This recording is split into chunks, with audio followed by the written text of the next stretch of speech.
gonna play a little jingle here, and we're gonna hit the road. Fuck yeah, podcast! Fuck yeah, podcast! Fuck yeah, podcast! Fuck yeah, podcast!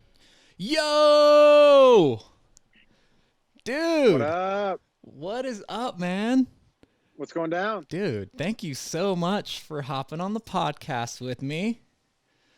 Yeah, I'm excited to be here. Dude, I'm so stoked to talk to you. My guest today, Kellen Harris, the infamous Mk3 nerd. Should I call you? Yeah. That's how I'm going to introduce you. The green one. If you say the green one, people probably know what we're The talking surf about. green ABT VR GTI. Everyone has to know That's that the meaning. one. So I'm going to open a beer to you, dude. And cheers you. Oh! I'm spilling Oh, everywhere. jeez. It shook I up. remember my first beer. I don't remember getting crazy with this thing, but I'm going to have to set this aside. Oh, dude, thanks again. First off, I have to apologize to you. I have to say I'm sorry. I'm not sure if you remember this, but I was up in Seattle a long time ago for a work trip. It had to have been like 2012, 13, 14, somewhere around there. And you, myself, and Travie, shout out Travie, Yep. we had plans to meet at a brewery, and I fucking bailed on you guys, dude. You do. I actually do. I forgot about that, but now that you bring it up, I do remember that. Don't be mad at me. I was on a work trip, not, man. and I was so stoked. I'm going to kick it with Kellen and Travie. I think we are going to go to Fremont Brewing. I think that's where we were going to meet. That was like right around the corner from the hotel I was staying at. And my work trip, like it turned into a dinner thing, and I was like trying to bail the whole time, and I couldn't get out of it, dude. And I remember texting you being like, "Oh my god, you guys are like, we're here. Where are you?" You know, I was like, these fucking dudes are gonna hate me. no, the good thing about getting stood up at a brewery with your friend is that you're still at a brewery with your friend. So, like, we were good.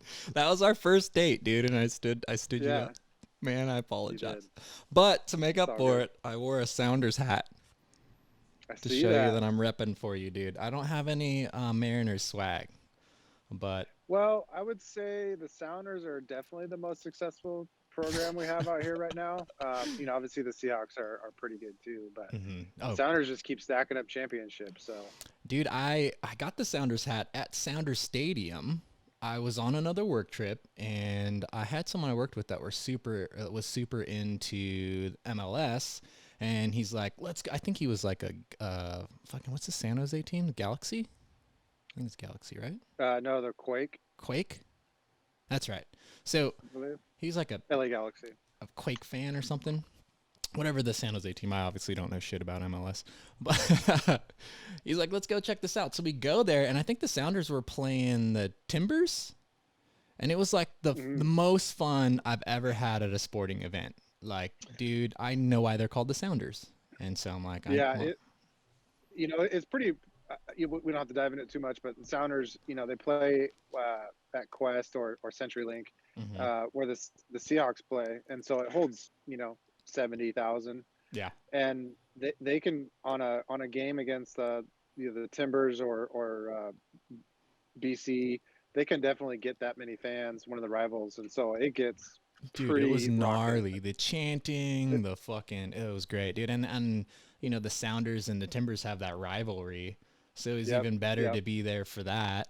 And Dempsey was still playing. Little brother always tries to come up and play with us, and we got to put them in their place every now and then.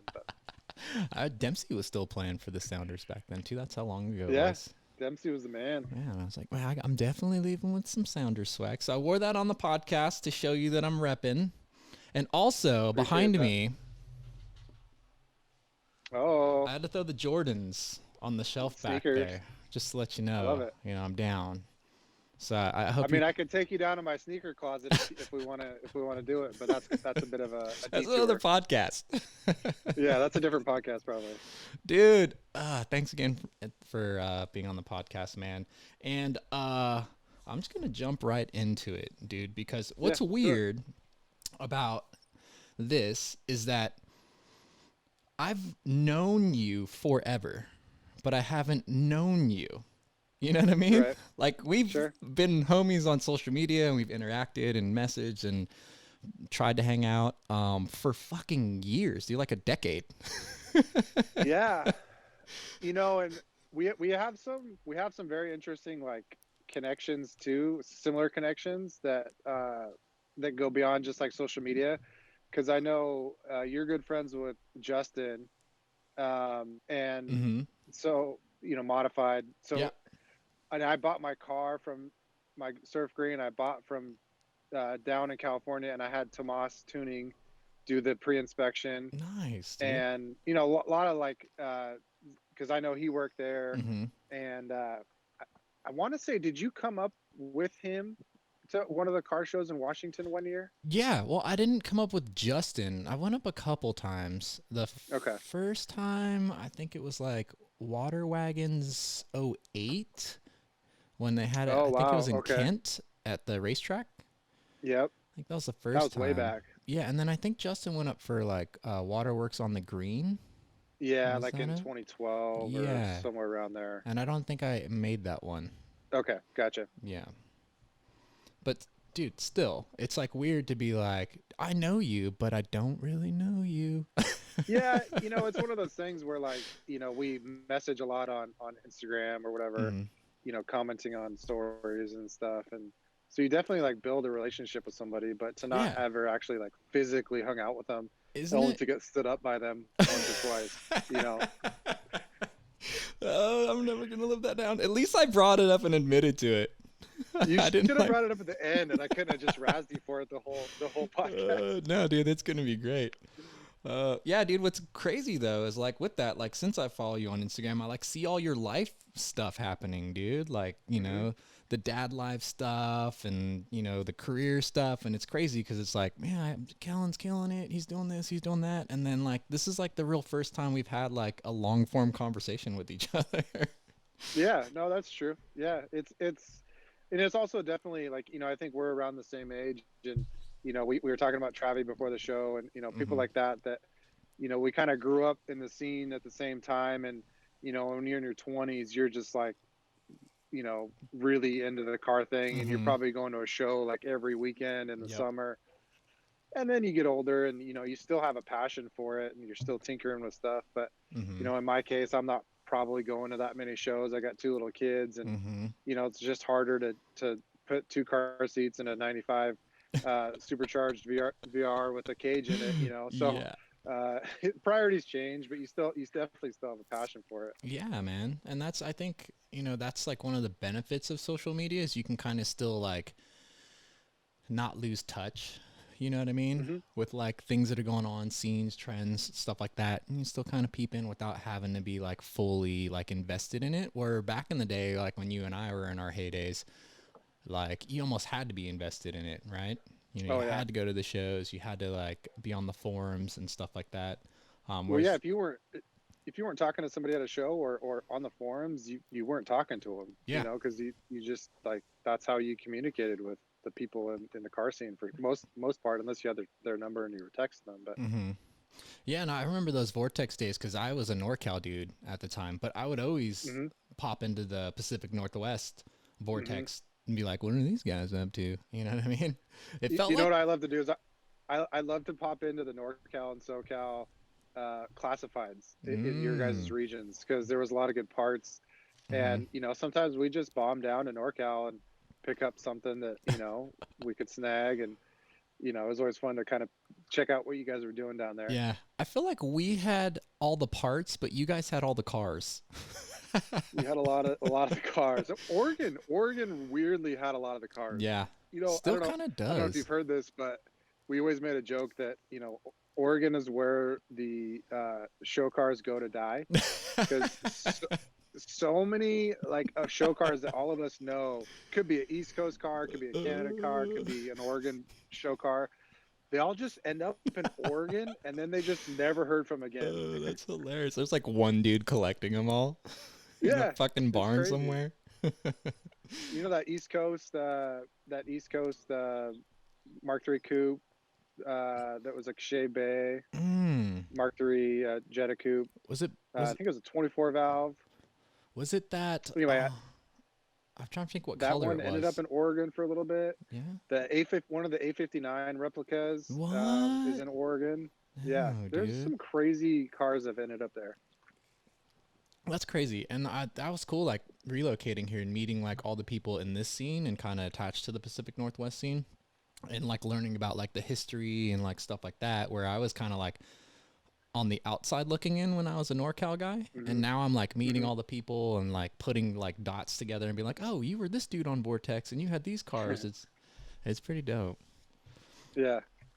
Chatting about that though, like let's dig into your Volkswagen or Euro history a little bit. Like, how did you even get into VWs? Yeah, it's funny. So I grew up in Olympia, Washington, which is just a little town. It's the capital of Washington, but it's a little town. And there was a kid in my neighborhood, and you know, I wasn't able to drive at this point, so I must have been 15 or so, 14 or 15. And he was like, we had the cul-de-sac and everything, and he cruised by, and he had this 96. I think I'd have to go check the color code, but I think it's called soft metallic. It's a purple. It's like a really light purple color. Okay. 96 Jetta. It might be a couple year only color, and soft violet metallic, something like that. Really, really cool color. You don't ever really see them. And he had the worst mods. Like he had, you know, the DTM tip up exhaust. It was a 2-liter automatic, not lowered. He had these headlight covers that made it look like dual rounds, but they were just the covers. Yeah, it was just like I remember those. Plastic cover. That's hilarious. But you know, as a 15-year-old kid, I was like, dude, this. I don't know what it was about that car. Yeah. I was like, that's it. Like that's a dope ass car. It was a Mark III. It was a Mark III, and that car, and I still remember to this day, and actually became friends with the guy, Derek. Still a good friend of mine. And so he taught me a lot about Mark IIIs. He was always tinkering on his thing, and his dad was in the Air Force or the military of some sort, so he had some European connections. So then he started getting heavy into it and getting things kind of imported in. Dang. And so he was a really cool dude, and that's what definitely got me into Volkswagens. Just in cars in general, my dad was a car guy, so he's a big old Mustang kind of American muscle guy. So he's had some, you know, some 289s and some fastbacks, and if you know my dad, you go out to his house and there's 1,000 cars, but I would say those are his choice. But yeah, so I'd say that's kind of how I got into it. But I vividly remember that 96 Jetta as what really got me into it. Dude, that's crazy. My first Volkswagen, water cooled Volkswagen, was a 2-liter Jetta, and that's why I hate Jettas now. Like I hate Mark III Jettas. Well, I ended up buying a 2-liter Mark III Jetta because I wanted a Corrado really bad. I think everybody wanted a Corrado at some point. I still do. And I still do, yeah. And my good friend just up the street has a really nice red one on VR, you know, on some really nice BBS. And anyway, but it didn't have airbags, and my parents were like, "We're not getting you a car that doesn't have airbags." I was like, "Okay." So that's what bumped me from, you know, a 92-ish Corrado to a Mark III, because Mark IIIs had airbags. And so I was kind of searching around and stumbled across my first car, which was a black. Well, actually, my first Volkswagen was a black 2-liter. At least it was a manual, but yeah, it was a 2-liter Jetta. Dude, we have the first same car. Mine was white though. So I had the Stormtrooper, and you had the Vader Jetta. Okay. Yeah. Yeah, so we were just like every chick in high school. 100%. You know what? Yeah. I really wanted, like, I was trying to convince my mom at the time. I wanted this clapped out Mark II GLI. It was still a Jetta, but it was a Mark II, right? And this dude, he's probably like a drug dealer or some shit. He was like around the street from me, and he was like selling this thing. And this was like fucking maybe the early days of Craigslist, but I think I found it in big bumper car. Yeah. So I think I found it in a fucking classifieds ad, like in the local paper or something. And I'm like, oh shit, like a Buffalo Nickel or something. Yeah, this address is right around the corner. So I go, I'm like, knock the dude on the dude's door, and I'm talking to him, and he wanted like $2,500 for it, but it was fucking clapped out. Like the interior was trashed, like. It had like a giant sub in the back. Like everything was hacked. There was like wires hanging out of the dash. And so I like, I take my mom over there, and I'm like, I had a job. I was making my own money at the time, but I'm like, I want to buy this car. And she was like, fuck you are going to buy that car. She's like, you're going to go to a dealership and you're going to like get a car and like start building your credit and all that shit. And so we go to this Ford dealership. My mom was a hairdresser, so she like knew everyone in this town. And she knows the owner of the Ford dealership. So I go there. I don't want a Ford. I want a Volkswagen. I want a Mark II. We go in their used car lot, and they had two. They had two water-cooled Volkswagens. They had a 96 Cabrio, which I was like, definitely not getting that Cabrio. I'm 17 or 18. You know what I mean? I'm Which is funny because right now, I really want a Cabrio. I would love a Mark 3.5. Like, dude, I would. Yeah, I would love a. But back then, I would have never touched a Cabrio. No, I actually want to buy one for my wife, make her drive it. But it was either that or the Jetta. I get the Jetta, and I start going to car meets and stuff. And everyone's got GTIs and VR6s, and I'm here in this fucking slow 2-liter. I hacked the springs because I couldn't afford like real suspension. I pulled the hubcaps off. It was like the GL. It was like the base model, and I just hated it. That's funny because when I went and looked, I originally found a red Mark III Jetta 2-liter. It was a GL. And then on the same dealership lot, they had a black GLS.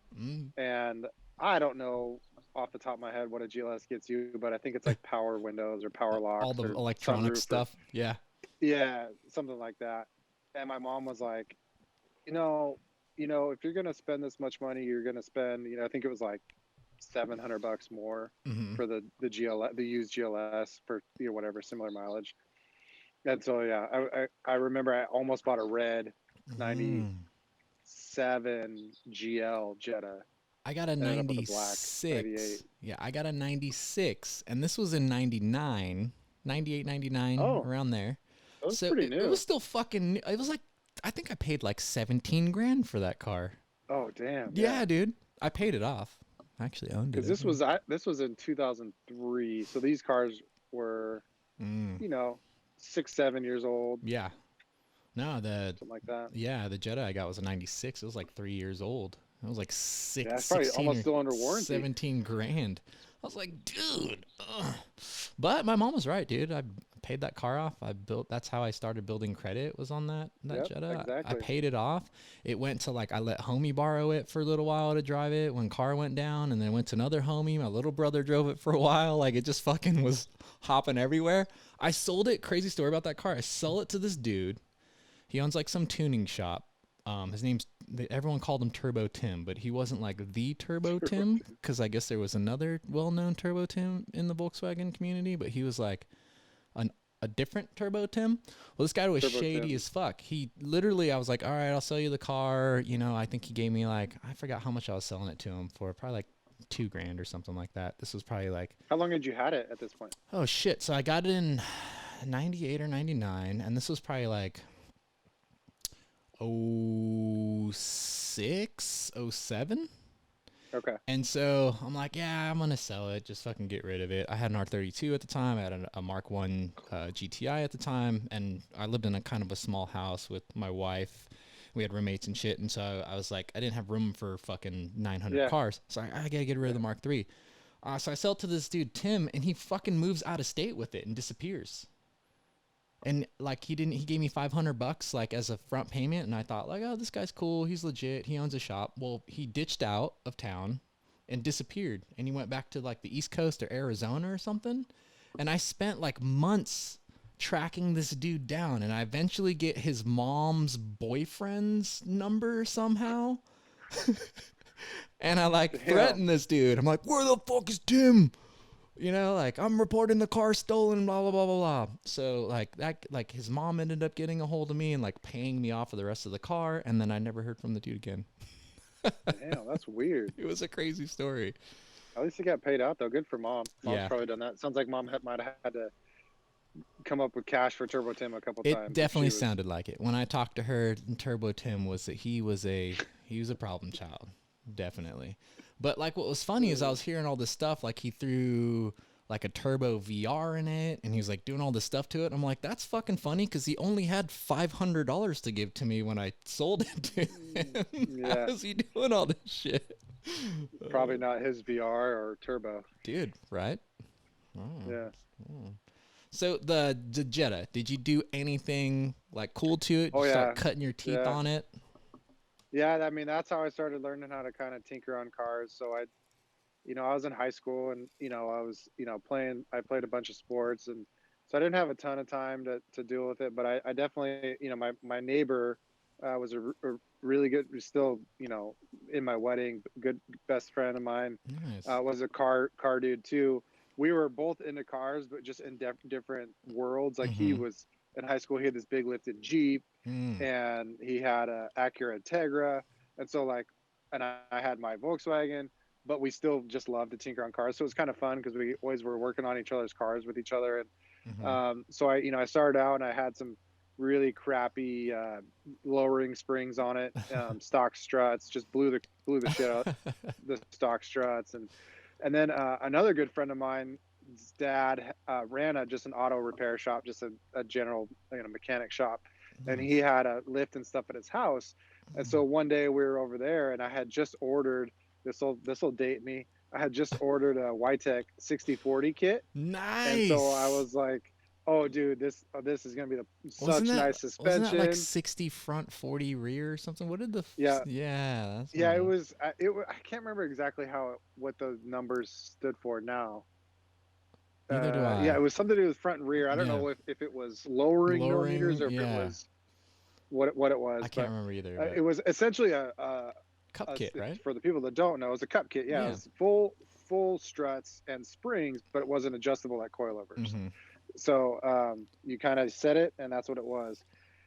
Anyway, so I had ordered this kit, and it was coming in, and I was at my friend's dad's house, and he's like, well, we've got this welding torch. You want to just go lower on these lowering springs?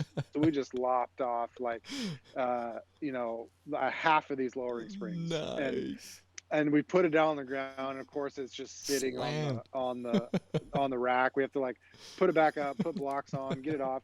And so I go drive down the street, and this is in a nice town with pretty much glass roads, right? The roads it's like suburbia. So the roads are just straight and flat, freshly paved. And I'm just just bouncing everywhere, just straight every little status. Yeah. That's hilarious. And I was like, oh, I might have fucked up. This is bad. And so the kit came in a week later, and I threw that in. But yeah, I kind of cut my teeth, if you would, on modifying stuff, and put some this will date me as well. I put some TSW trophies on it. Nice. If you remember what those are. Those are a nice classic throwback wheel. Some I think there were 17s. There were 16s or 17s. Yeah, and then I powder coated them black. The car was black. I did a Balgis grill. I ended up putting Mark IV GLI Recaros in it. This local Futrell Auto Works, Dean Futrell, big name in the business. He had a totaled Mark IV. I bought the seats off of him and threw those in there. Sick. I think I was actually the first Mark III Jetta to have Mark IV Recaros in it, because this was 2005. And so those cars were brand new. 04s. Yeah, they were brand new. So it was pretty cool. I had some dual rounds on it, hella smoke dual rounds. So I had a Golf front end. It was a pretty cool car. It was slow. It was just a 2-liter. Really no, intake and exhaust on it. But yeah. So that's kind of where I learned the ins and outs of Mark IIIs and Vortex, and ended up throwing some WRDs on it towards the end, when I really started figuring out the meshes, 16x9s. Sick. That's when I kind of started figuring out my way, and understanding that Les Schwab isn't where you go for wheels and tires. And dude, that's so funny. My Jetta, I was like, I'm gonna get wheels for it, and I had no idea what the fuck I was doing. When I had my Mark III, back in those days, everything was Fast and Furious shit. You know what I mean? And this is before I really met people who knew what the fuck was going down. But I did the same shit. I go into Les Schwab. I've got $3,000 in the bank. I was like, I want some wheels for this, and I left with 18-inch Koenigs. They were the worst wheels ever, dude. And I show up at like a Yeah. car meet in a Mark 3 Jetta on cut spring with 18-inch Koenigs. Ugh, But your I could feel that. Jetta sounded way cooler than what It mine went was. through a lot of stages. It was rough at first, and then as I had it for a while and started, I was then in college and kind of working, and Hmm. could kind of start to afford some things, and probably shouldn't have spent that much on wheels, Dude, for sure. for my car in college. But Isn't it sometimes you just Isn't it crazy how wasn't the WRDs like? Didn't they have kind of like? Weren't they like a fake multi piece? Didn't they make like? no, Fake those ones are those ones are Oh, real. So they okay. were real three piece. Oh, it was the So like the Keshkins. Keskins, yeah. Keskins. That's So what. Keskin had basically a 1-1 copy of it That's what I was the thinking about. the Futuras, I think. The Keskin that a 5-spoke, and then they had the mesh. I do remember everyone hated on fake wheels except for Keskins. Like Keskin's got a pass. those got a pass, dude. If you had They got an Keskins, they're like, absolute pass. those are legit as fuck. And it's like, wait a minute. And I honestly don't know why. I don't know if it's don't because it was a German company. People were like, oh, Yeah. German company, they can do what they want. But I was just thinking about the other day. Someone posted a picture and had Keskins. It's like, damn, Keskins, man. I haven't heard of that for a while. Me too, dude. But I always think about that. I'm like, man, these are like the only fake multi-piece wheels that were like legit. Like people were actually spending a ton of money on them. And even now, I think when they pop up, they go for probably about what they were new. Yeah, I agree. It's so crazy. So the Jetta, what ended up happening with that car? So the Jetta, so it was my well, I had it in like my first 2 years in college, Mm-hmm. and I went to WSU in Pullman, and if you aren't from around here, it's complete opposite ends of the state. I was on near Seattle, and Pullman's 500 miles to the east, Ooh. and you have to cross a big mountain pass, and so I was like, this car is not great. It's slammed. And I didn't really have winter tires on it, and all that kind of stuff. And I was like, I'm at this point, I'm building like a show car, but I'm in college street parking it. Like, this Yep. doesn't really make sense. And then I got hit when Oh. it was parked. Someone swiped the door. Of It wasn't course. terrible. It was like a drunk But I was college kind kid. Yeah, Yep. exactly. But I was like kind of at the point now, I'm like, okay, well, some other things need attention. I'm either gonna like fully go all out on this car, like full respray, motor swap, like everything, Mm-hmm. or I just need to get rid of it because it's really not practical. And me making that college decision, I was like, probably one of the smarter decisions. I was like, you know what, Mm-hmm. this isn't the best move for me right now.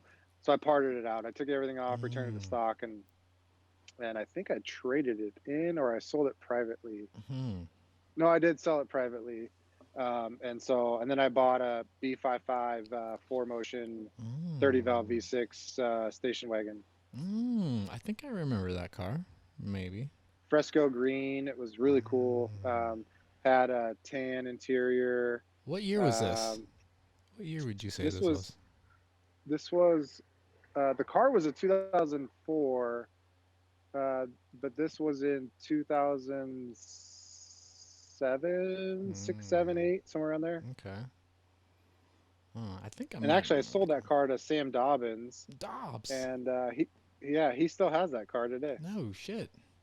Wow, Yeah, dude. well, I mean, I haven't seen it in years, but he wrapped it flat black, and it was a battle wagon, if you ever remember that. Yeah, But I do definitely remember that. Oh, okay. That makes a lot of sense. I definitely do know the car then. Yeah. Yeah, put a Sick. Votex kit on it and slammed it on some wheels, and it was a really cool car. It was a dope car. Yes. They even went to Dobbins and he battle wagoned it. It was so cool. Yeah, Yeah. So I definitely know the car. So that, and then let's just get into the Mark III, dude. Let's just get into the Mark III. let's jump into it. So surf green, probably one of the coolest colors on a Mark III, hands down. Yeah, I like so Ginster just the, and Windsor and surf green. I think those are the three best colors on a Mark III. Would you agree or disagree, or would you throw another color in there? I would agree to disagree. Okay. I've never really loved Windsor for some reason. I don't know. I know a lot of people love it. I don't dislike it. It hasn't been my favorite. But I think that in my top three, it's probably surf, Cinnabar, which is a really rare Cabrio color. Okay. 96 only. It's like an orange, red, copper color. Amazing, amazing color. Cinnabar. And then Cinnabar, yeah, it's unbelievable. It's probably it might be my favorite Mark III color over Surf. I'm gonna check that out. And then outside of that, I think that one of the purples, whether it's dusty mauve or soft metallic, soft violet metallic, those kind of jump up there for me too. See, I like the I think those darker. play really well. Yeah, I like the darker purple cars, like the deep purple where they almost look black, like in certain lighting. And that's kind of like Windsor blue is like on the darker side, but it's kind of more like a purple. So that's kind of why I like that. I like the Windsors. Yeah. But so Jazz is up there too. Jazz is a great color. Jazz is a great color. That's true. Oh, I would love me a Jazz Blue Mark III. So the surf green, I think if I did my sleuthing correctly, 2013 around there is when you got into that car, right? So how does that work out? How do you find it? Where do you find it? At the time, I was working. I had a Mark 6 GTI. I bought it brand new in 2010. I was commuting, so it was a first year car. Just came out. You know, it was awesome car. It was. Why do you hate TM tuning? I'm joking. Long story on that one. We'll circle back. So I bought this 2010 GTI brand new. I kind of spec'd it to order, so it was a manual cloth, no sunroof, but it had the upgraded xenon headlights, which was kind of a rare spec. Like most of the ones that had the upgraded headlights had a sunroof or leather. So but I wanted the cloth and the manual, so it was kind of a fun little spec car, 2-door. But at the time I was commuting 30, 40 miles to work. And then I switched jobs and I was in Seattle, and then I was working in downtown. I was 3 miles from work. And if you ever worked in a downtown type situation, parking is just horrible. Yeah. So I was parking garages in Seattle are horrible too, dude. Especially for lowered cars. They fucking to get into those things. Yeah, forget that. Yep. And the car was bagged, but I was like, you know what, it's whatever. So I was taking the bus to work, and after a couple months, I was like, okay, I have, I can't remember what my payment was, a $400 car payment that's just sitting there, and I'm taking the bus to work. Like, this is dumb. Yeah. So I was like, all right, I'm going to sell the GTI, the Mark 6. So I sold that to a kid in Minnesota. He flew out, sight unseen, bought it, drove it home. The Mark 6, story. The Mark 6 was actually pretty dope. So it was clean. It was really spec clean. Was dope, but I think you had like the first set of those red OEM tails. LED. Yep. Right. First set of OEM LED. That's why I threw out the TM. They call them cherry reds, and I ordered them from TM Tuning. They screwed up the order and then kind of ghosted me. That's why I hated them. But I think they're out of business now. Yeah. But that's kind of one of those tuning companies that you bring up, and you're like, oh fuck, I totally forgot about those dudes. Yeah, they were the shit back in the day. They were. Yeah. And so I was bagged. I had those taillights. I had some cool Mercedes wheels on it. That was a rad Mark 6. It was pretty cool. That was a rad Mark 6. It was a cool car. And this was when they were brand new too. Yeah. So sold that. And then I was like, so I didn't have a car for a little bit. I was like, you know what? I want a car just because I'm commuting on a bus to work, but I still want a car to tinker with. So I was like, I'm going to go back and get on the Mark III. And I had never actually owned my own VR. Like, I'd never had a VR. So I was like, I need a VR. It needs to be a GTI. I want it to be OEM. Like, I don't want to swap. I don't want, any of this. And I want a rare color. Like, I want it to be, I don't just want a black one. I don't want a Jetta. I don't want a white. Well, white Mark III with GTI would be okay. But you know what I mean? I didn't want a basic color. Yeah. So I started looking, and I wanted something clean, low mileage. And, I was doing the Craigslist search and doing all that kind of stuff. I ended up coming across a couple cars. I ended up coming across a Surf VR 96, actually in Vancouver, Washington, which is just near Portland. And I drove down to see it. The guy said it was mint. Not mint. He was asking mint money. It had rust bubbles all along the windowsills, mint, all along bro. the hatch. It's mint. It's like, bro, I just drove down here 3 hours anyway. I hate to do this to you. I think my headphones are gonna die. Can I switch headphones? No, switch headphones, dude. I know. Yeah. Yeah. Okay. I'll be right back. Sorry about that. It's all good. Oh, we're back in. Kellen's got some new headphones. Sorry about that. That's Dude. a rookie move. Dude, it's all good, man. Those ear pods, they'll get you. What were we talking realized. about? I was just saying that I was looking for that surf, and I That's found right. that one. The surf. Found that one in Vancouver. Drove down there. It wasn't what it was said to be. Mm. So then I kept looking, and I was like, kind of that point, I had never really thought about surf because I had actually never seen one, Mm-hmm. and so I was like, oh man, now I kind of want surf. And so, long story short, I ended up finding one in California, and through Craigslist. It was kind of clapped out. From the pictures, it had faded tint.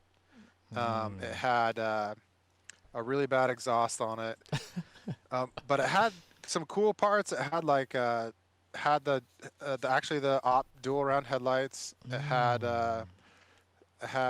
what else did it have I saw a on it? picture of it. Did it have RS2s? Was that Had the one? RS2s on it, Yeah, but then it dude. had like some bunk. Like I think they were real Sparcos, but could have been fake Sparcos seats in it. Okay. So it was kind of a mix, but it was a original California car. It was not an original VR, which is something I wanted. It was a 95, and if you know about surfs 2 liters. were in 95. Surfs were in 95 were called a Gulf Sport. So it was essentially a GTI. Your mic flipped up. Flip your mic down. There you go. Is that better? Yeah, way better. It was originally a GTI. 95s were a 2-liter GTI, and then 96 they did a VR. So this was a 95, but it was swapped. It had a VR in it, and so I was like, okay, I'm kind of leery about this, but there's some good things, there's some bad things. It was a really low mileage. It was like 65,000 miles. Wow. So I start poking around, and I'm like asking that guy questions. I was like, where did you get this done at?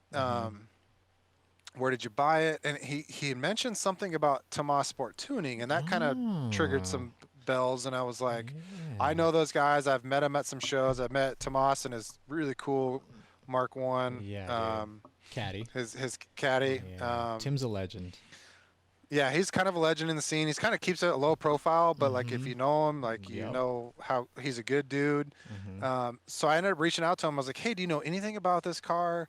Do you remember it? Like, and he's like, oh my God. He was like, we did that motor swap in this car like in 98, like Damn. way back. But it was like, he was Whoa. like, that was one of the second or third VR swaps we ever did.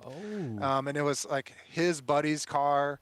And then long story short, he ended up selling it. But he's like, dude, the motor actually has 10,000 miles less than what the chassis has on it. Oh shit. And the so he's like, dude, it checks out. He's like, it's a great car. But feel free to have me do a pre-inspection. I'd love to see the car again.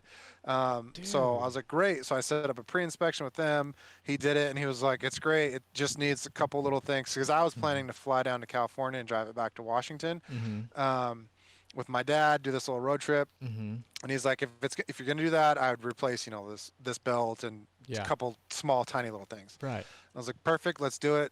Get her all ready to go, and I'll up it down. And so that's kind of how. How did the GTI get to Tomas? Did the guy ship it to them, or how did? Oh, he was in California. No, he was in California. So I set it so up. He was like 30 minutes away. Oh, okay. I was like, if I pay for it all, and could you drop it off? Like, if it checks out, I'm buying it. I'll give you every dollar you're asking for. I'm not trying to lowball you. I'm not nothing. And he was like, yeah. He was it was a bit of a language barrier. He spoke Spanish, and so, but we kind of figured it out, and it ended up working out really well. Dude, that's sick. So it was a Tomas, an early VR swap Tomas car originally. Yeah. Goes to dude, you find it on Craigslist, goes back to Tomas, they check it out for you, and you're like, boom, golden. So they do the little. I fly down there, pick up the keys, and actually met him at. It was one of the stadiums in LA. I think it was no, it wasn't Dodger Stadium. LA? Because Tomas is in sorry, NorCal. San Francisco. Yeah. So it had to have been the A's Coliseum. Yes. The Oakland Coliseum. Yeah, I knew it wasn't San Francisco. I knew it wasn't the Giant Stadium, but I was trying to remember what it was. Yeah, it had to have been the Oakland Coliseum. So you met him at the Oakland Coliseum. to get the car. Then did you have to get the take car. it back to TST, or did they already do the work and give it back to the dude? They already done the work, but I took it back just Sick. because I wanted to say hi and thank you and Dude, you know, That's yeah. so And then sick. I got on the road back to Washington. Dude, that is, I did not know that. That's such a dope origin story of the car. Like, Yeah, dude, really that's cool. crazy. So you get it, you start tinkering around with it. You don't leave it like how it was, you know, when you first got it. So what set you down the path of all the ABT stuff?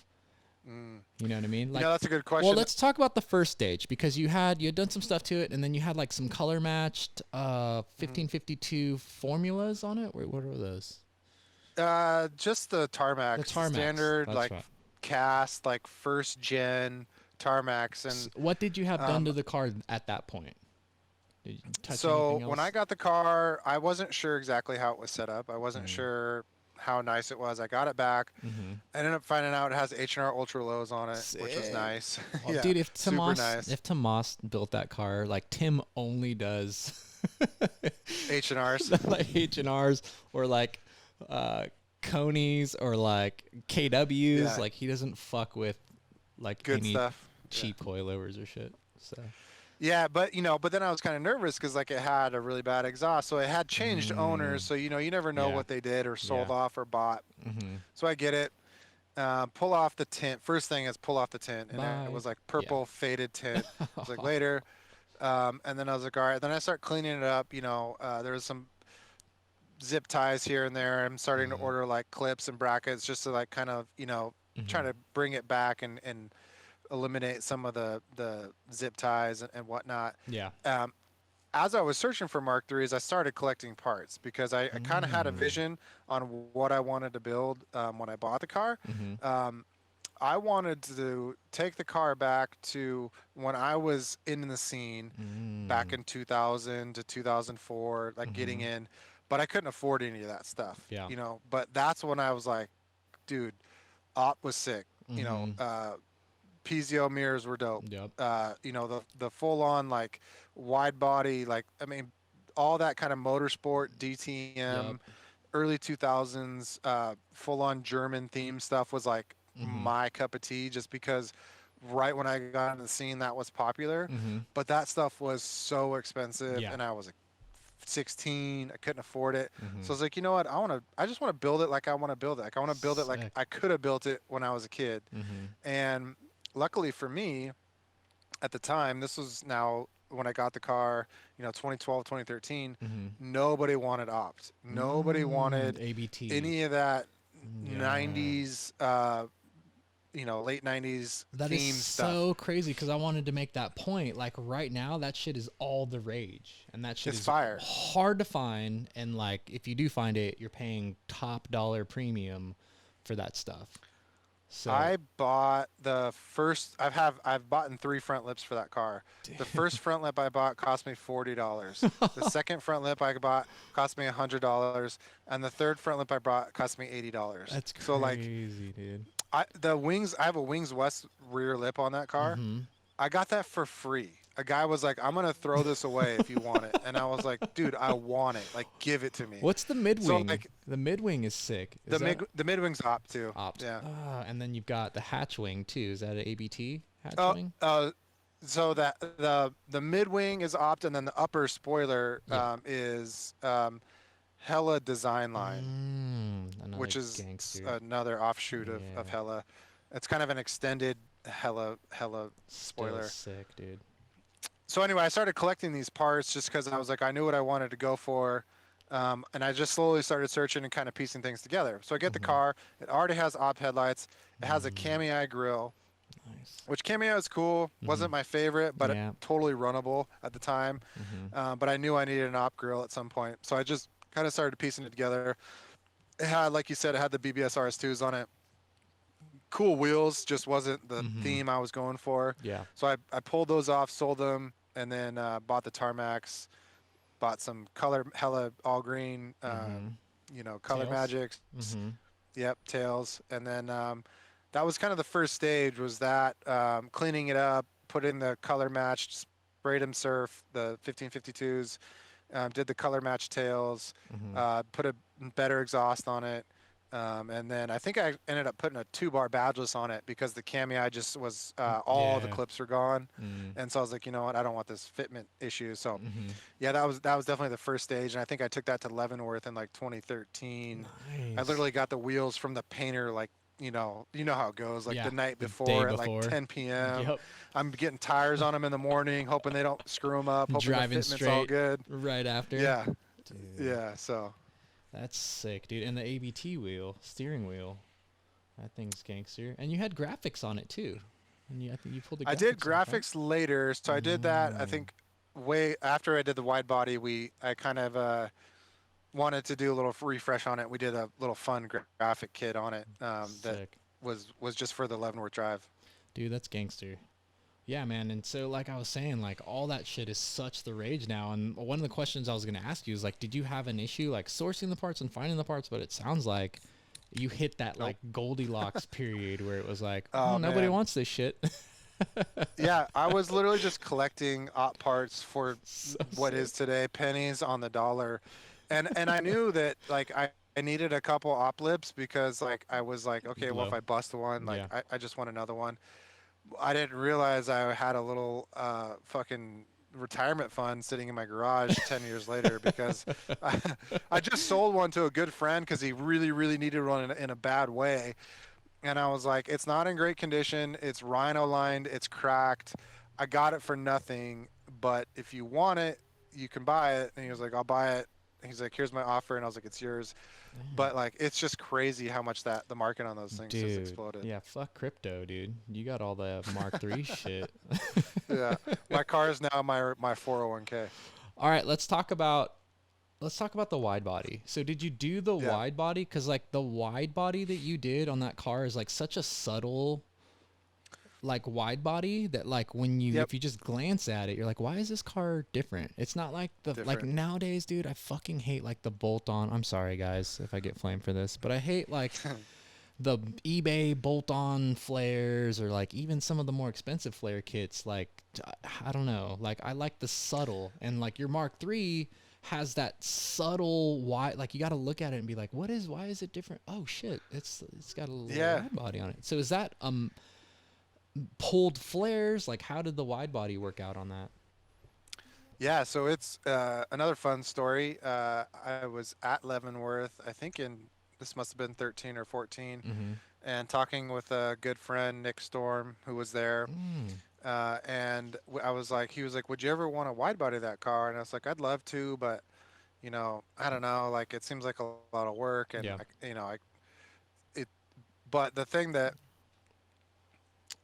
kind of changed my mind is when I thought the car was original paint. It had been resprayed, and it had only been resprayed on the roof and the hood because of the California sun. It had Yeah. just And that single stage Mark III paint. yeah, single stage, and it was just clear coat was gone. So they resprayed the roof skin and the hood, so yeah, I mean it's still original paint car on the quarters and stuff, but like it kind of took a little bit of luster off of like it's an original paint car to Yeah. me. So I was like, okay, well now at this point, like maybe I start looking into it. And long story short, Nick and I, strike a deal. I can't do paint and body work, and I'm not gonna try to build a show car on my first attempt In your garage. in my garage. Yeah. So car goes down to him, and the plan was to do a Corrado fendered wide body, but we wanted to do it a little bit different than any other Corrado fender wide body. And for most people will probably know, but the opt wide body kit is essentially based on a Corrado fender. But the one thing that you'll notice, and to your point, that makes an opt wide body kit look wider is the rocker panel kicks out at the bottom. So if your eyes follow the line of the rocker, you'll see it flare out towards the wheel at the end. My car is Corrado fenders, and at the top, if you measure the distance of the width of the car right above both wheels, it would be the same width as an opt wide body car, but my rockers are flat all the way down. So that illusion kind of it starts as a regular narrow bodied rocker, and all the flare happens in the flares and not the rocker. So that flared rocker really gives you a lot more aggressive look to it. Yeah. That's why mine's a little bit more subtle.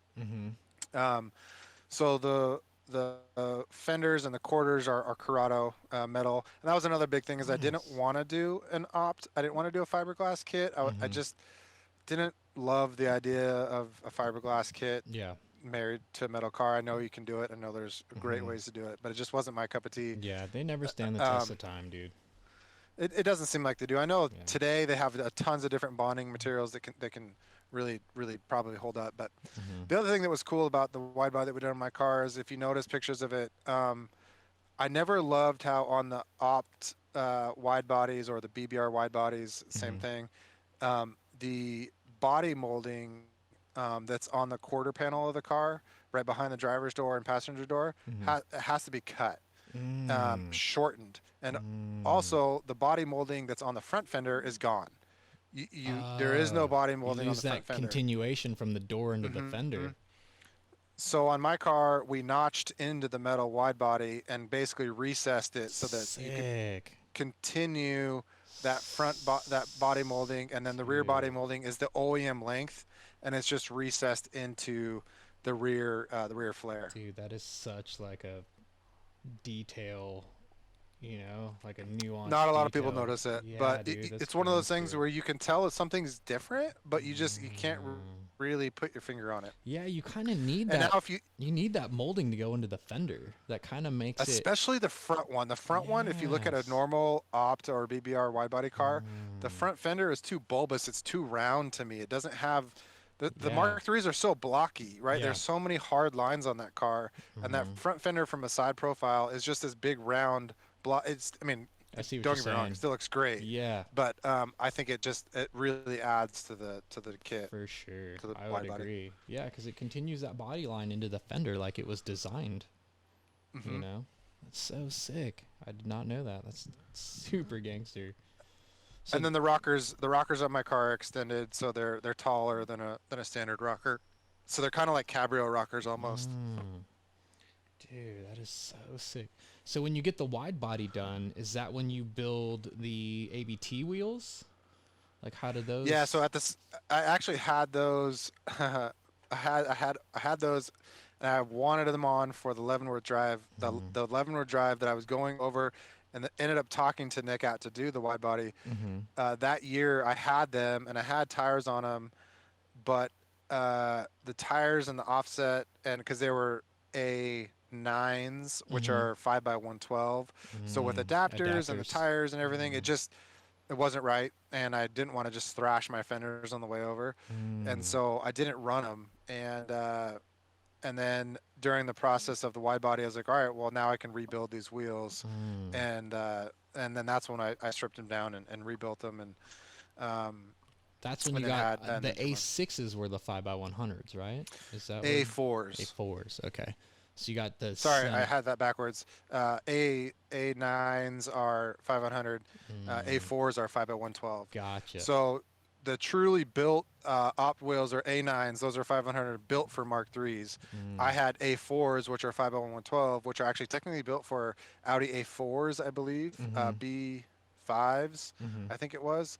And so, but they're the same size wheel. It's just a different offset and bolt pattern. Right. Um, and I just couldn't find A9s at the time. Um, funny side story. I have both in my garage right now, I saw and a I'm just picture on trying to Instagram.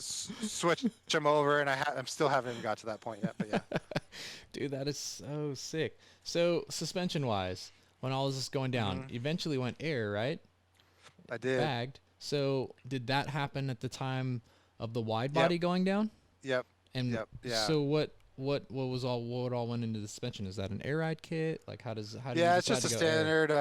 standard airlift Airlift, that's V2 right. kit. Mm, More so because I wasn't sure on how the fitment was going to be, and I knew I could just air out and it would be good and yeah. not thrash my fenders. Or I'm the actually front lips currently, and stuff when you're yeah, driving. I'm actually Hmm. currently in it. We can talk about this later, but I'm currently in the process of downsizing my wheels and probably going to coils because I Mm, want the car to be more drivable. But mm. yeah, I ran it so we did the wide body, did the air at the same time, did the big wheels, um, and basically kind of hoarded out at every show for a year. Kind of stanced out. but I drove it pretty damn high. I'm not gonna lie, I didn't want to fuck anything up. Oh, And, for sure, dude. When you put that much you work know, into a car, that's the thing. Like I've talked to people, you know, you have like that air versus static, and it's like, dude, I like both, right? Like, oh, 100%. but if you're spending a fucking fortune building a show car, it does make sense to kind of go air to be safe, especially if you want that show stance, right? Because everyone's on air. So when everyone goes air, you know, at a car show, well, I got to kind of be on air to compete for the most part. Right.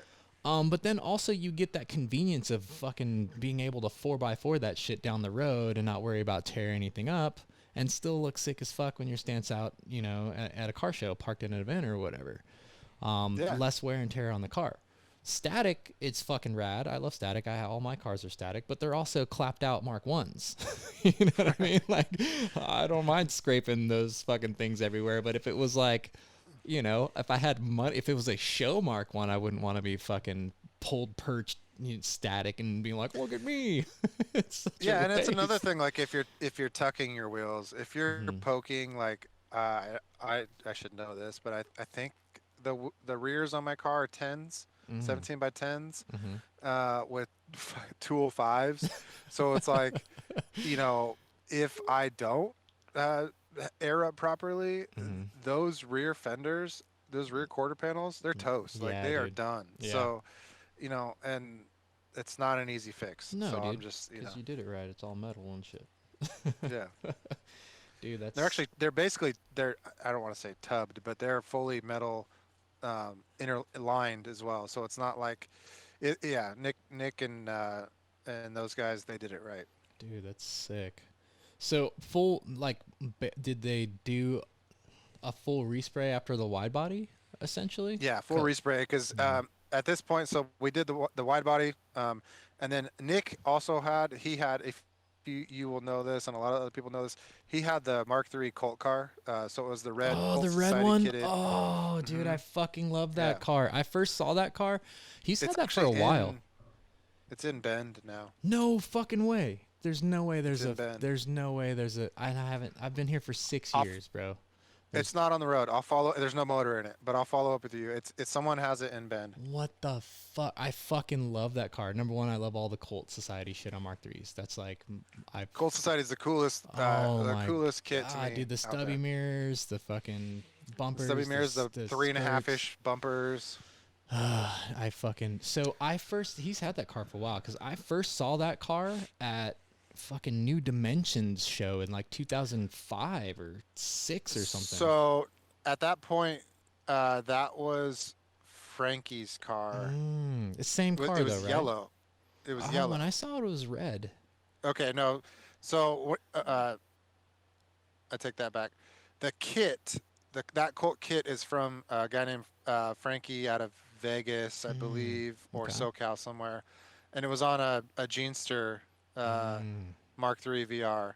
You've probably seen pictures of it. If you Google Genester, you would see it.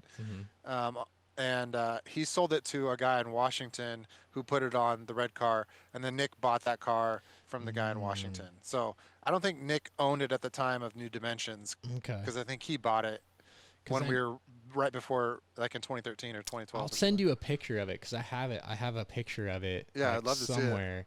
And it was at a New Dimensions Was show. it on Keskins? It was on Keskins, dude. But the dude dude had that fucking display where he like had the car on like those weird fucking hub podiums, and he like pulled the wheels off of it. Yeah, I think he had like mirrors and shit underneath it. I don't know, but fucking ultimate flex, dude. Such a hard flex in a grass field.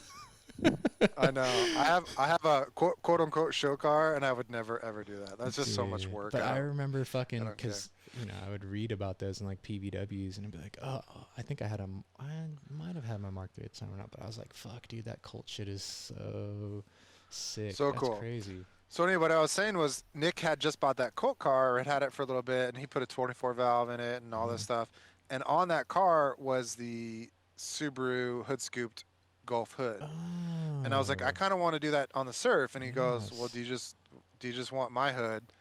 And I was like, okay, so threw that on there. So then, okay, now I'm doing wide body, had that hood, dude. and then we did a Mark II tubbed hatch, with and then we shaved the roof. So at that point we've touched every body panel. Yeah, so it got a full respray. I was gonna ask you about that scooped because that's fucking sick. That was Subaru Legacy. It's like blended so fucking well into that hood. It looks so good. Dude, you need something with those VRs, man. They get hot as hell. So let's talk about the motor.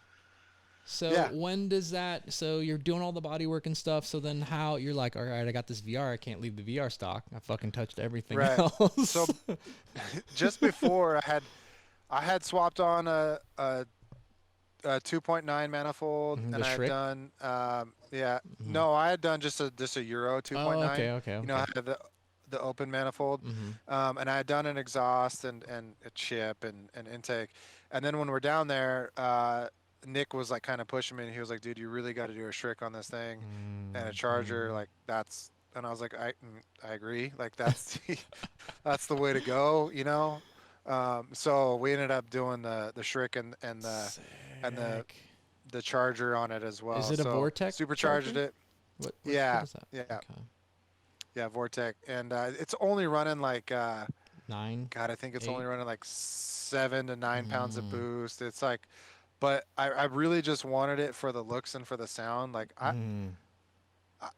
don't know, you know, I respect fast cars. I don't think that Mark IIIs are the platform to put it in. You know, I already just chirp tires all day long in that thing. So, you know, it's enough you're like for me, dude. Like, you're a dude who like wants to drive a fast car slow. You know? Yeah, it's like I have it there if I need it, but you know, don't always use it. Maybe if I got it in a 911 that was like planted well, rear-wheel drive, had some grip, I would have a different tune. But in like a little 2,000-pound Mark III that's got front-wheel so drive. much oversteer, yeah, it's like whatever. Have you dynoed it? Do you know what it's putting down? No, and it's killing me because I dynoed it right before we charged it and put it with the Schrick. So like, I'm just dying to see what the gains input were. did. Yeah, what the gains were, because it was literally I had just put in the 2.9 Euro clone manifold on there, same exhaust, same everything else. And if I go dyno it now, the only difference would be the Schrick manifold, which there's varying reports if those actually do anything. But obviously the charger is gonna help. So what did it put down? I'm really curious. What did it put down when you dynoed it? You're really testing me. This is a good question. Just make some shit up. I don't know I don't like know the numbers. 195. No, it was lower than that, but it was a very healthy stock VR. Nice. So it was wheel horsepower. I want to say it was like 170. That makes sense. Dude, that thing is so sick. It came out so good. And I was gonna talk like oh, go ahead.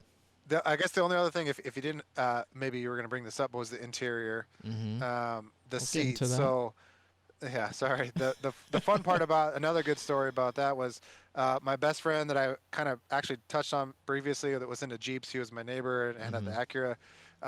He's now in Germany in the army. Whoa. And I'm just searching eBay one night, eBay DE, and I see these Euro Recaros with the green stitch and the green flag, and I'm like, and a Mark III OEM. I'm like, oh my God, like these are it. Like I have to have these. But the pictures were awful, just awful. Like they were like taken with like garbage. A flip phone. They look gray. And so I emailed the guy and I was like, hey, would it be okay if I come and check these out? Like I'm interested. And he was like, very broken English typing, and you know. So I sent it to my buddy Tristan. He speaks German. He's in Germany. And I was like, hey, do you want to go check these out? He's like, sure. Car guy, good friend. He's into it. So he goes and checks them out, and he texts me. He's like, dude, this is the most French German workshop ever. These guys are just sitting here ripping cigarettes, like staring at cars, and there's like body shop Bondo dust everywhere, cigarette smoke everywhere. But he's like, the seats are good. They're just dirty as hell.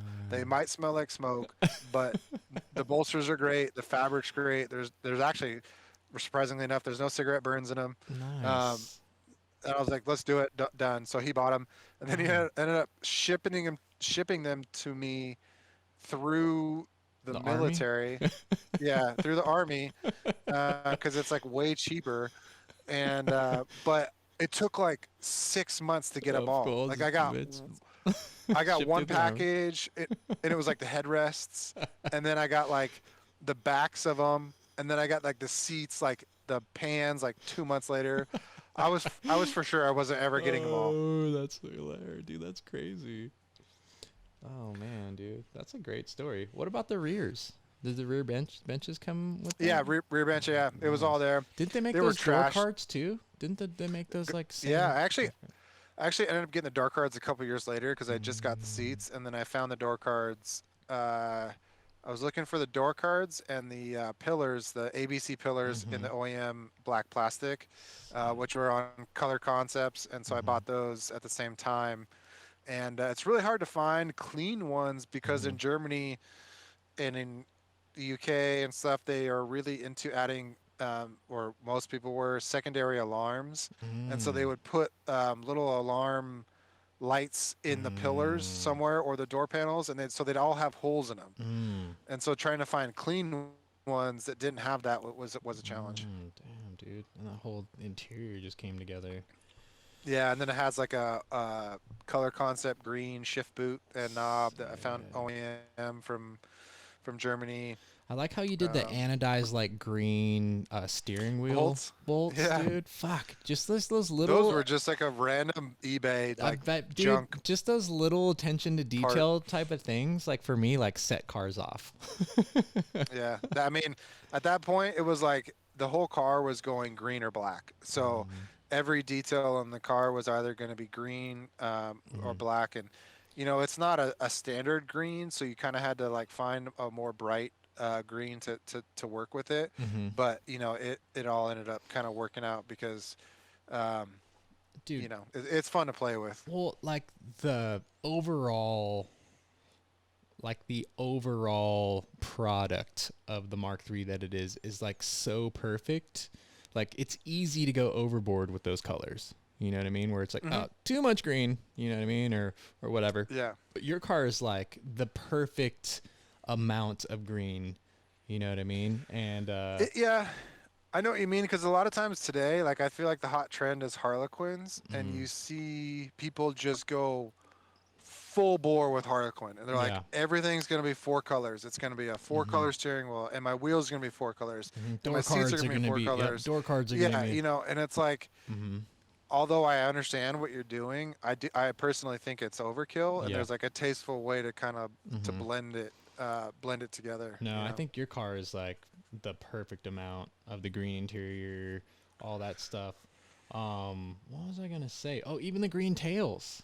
Like the green tails work so fucking good on that car. So I promise I won't have a crazy long story for everything, but No, it's a podcast. Is what's supposed to. You're supposed to have a crazy long story about everything. so we built this car, right, and or building this car, and the car wasn't done yet, and I get married to my wife, and a year later we go on our honeymoon. We go on this big honeymoon to Europe, and so she wants to go to Europe. I'm like, great, let's do it. And the timing worked out where she wanted to go to Italy and these other places. I was totally in, but I'm looking at the calendar, and I'm like, well, we're going to be in Germany right around Wörthersee. So like, I was like, could we just like Pop on. go to over here? Austria real quick, just pop in, and then we'll go to Italy and do all your things? And she was like, okay, we can do that. So we fly into Germany, we go to Austria. I at this point, like, if I went today, I would probably know maybe a couple of people, because I know, like, some of the Rotiform guys go, and like Sam, my buddy, has been a couple times. Mike Kippen, a good friend of mine, has gone a couple times. I might know somebody there. At this time, I didn't know anybody, so I was like, whatever, we're just gonna go. And if another thing about Wörthersee is, like, apparently everyone goes to the show before the show, so the actual show dates are like, let's say it's May 1st through the 7th. Well, everyone goes before, all the cool kids go before that, and they just hang out in the town and flex and do all their things, and then the show goes on. So we're there for the actual show. So it's not, the cool kids aren't there anymore, and it's like That's hilarious. That's such a yeah, cool it's a little kid bit flex. more- No, we're not going to the It's a show. big cool We're kid gonna- flex. It's yeah. like the dudes who show up with the fucking hammers and they don't like they show up to a car show with like a straight fucking like just like a fire car and they just park it in the parking lot outside. They're not even showing. Yeah, lock the door, shut the like everything, close it up, put a cover Where the on fuck it. does this come from? Yeah, yeah. Oh, dude. All right, so you're at War to see.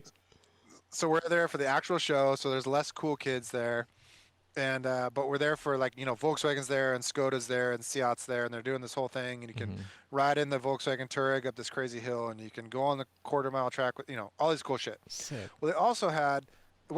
Mind you, I'm gonna back this story up. We're backpacking, so we're not renting a car. We're like training and backpacking to all of our destinations for the rest Sick. of this trip. That's dope. So we're in Austria. I'm super excited. We get to the show for the first day. It's Austria. There's beer everywhere. It's a great time. We're having a good time. It was a little bit raining, but it was fun. And I overhear some people talking about now I'm drawing a blank on the name of it, but essentially like the parts area where people are selling things, like the a vendor garage row. sale types. Yeah, vendor row. But it's so I'm like, I want to go check this out. And I was like, can we go? She's like, sure. So we go. I literally the first person selling things, I walk over, and it's like people. It's not like companies, right? It's just like it's like you and me setting up our booths of just parts we're selling, and there's these tails, and I already had the Hella greens, all greens, and there was a set of a Mark III greens, and I was like, these aren't Hellas. And I've been into Mark IIIs a long time. At this point, I had been into Mark IIIs for 10 years, and I had never seen these. And now I kind of see them a little bit more. They become a little bit more popular. But at the time, I was like, what are these? And the guy's like, they're Mark III taillights. And I was like, okay. And I was like, how much do you want for them? He's like, $20. And I was $20. like, okay. So I look at my wife, and I was like, are you cool if I buy these? She's like, yeah. I was like, I might have to ditch some water or some essential items, but she's like, well, it's your backpack. You figure it out. And I was like, okay. Did you ditch a jacket? Like, what did you have to do? I don't even remember what I did, but I think I strapped him to the top of my backpack to the outside or something. So green if you ever saw this Mark big, III taillights? clunky, goofy American walking around with the taillights stuck to his backpack, that was me. That's great, dude. So anyway, long story short, they're Impros or Lucid is another company, and they made all greens. And the reason that I love them by far way more than the Hellas is that not only are the lenses green, the plastic that is the back housing is green as well. Sick. And just so when you pop the hatch, you see that, right? See green. Yeah, you see green all the time. Yeah. The Hellas are black, which is cool. It's clean. The Hellas obviously are better made. They have better plastic, better reflection. They're just more quality. But the look of the Impros on my car with the green, I think I might be partial because of the story. My wife and I got them. That's a great all that stuff. story. I love them. I don't think I'll ever That's get a rid of them. great Even story. if I sold the car, I'll keep those. I remember I used to see those Impros in like the Rieger tuning catalogs from back in the day. You remember that? Yep. Oh, that's crazy. That's yeah. So they did. hilarious, They did greens. They did blues, clears, and blacks. I think so. Pretty much like Hellas. So sick, dude. That's so funny, man. I love that story. I would love to just be a random person watching you walk down to a train station with fucking taillights. Every night, every time we'd go check into our hotel, I'd set them like. Were you worried about cracking them or bumping into 100%. something? I was so worried about breaking them, And then did you take them on a carry-on when you flew back? You were just like holding taillights? Yeah. There was no way I was checking those things. I was like, these are carry-ons only. So I had like those in like a magazine. I was like, yeah. I love that. $20, dude. But yeah, $20. It was crazy. I mean, they're still probably, I don't know, maybe they were $200 today. But I absolutely love those tails. That's such a great story, dude. I could like visualize that whole thing going down in my head. And I think a lot of people like you or me, like you could see yourself doing the same thing. Hell yeah, like, dude. You're like, oh, dude, I haven't seen this part. I need this part. The price is too good. Oh, dude, that's great. Man, that's such a great story. So I was gonna get to, like, you brought up Kippen. So I was gonna bring up, like, dude, everyone's photographed your car. Kippen, Andrew Holiday, Dobbins, like, you have all these great photographers that have shot your car, rightfully so. Definitely deserves it. How does the PVW feature come about? That's a good question. And you know, those names that you mentioned are all amazing photographers, and they all happen to be here in the Pacific Northwest. So we're kind of privy to some really great longtime photographers of the Volkswagen scene. They've all done PVW work or other work. They've all done their own great work. Phenomenal photographers. If anyone knows, have met Kippen, again, another Mark III Also OG. has a dope Mark III. Kippen's one Mark of the III one of the best savage. Mark IIIs, and he's had it forever. One of the nicest guys in the community. If you've ever met him, just always a great guy. And then Sam Dobbins, who I've kind of touched on, who was another good friend of mine.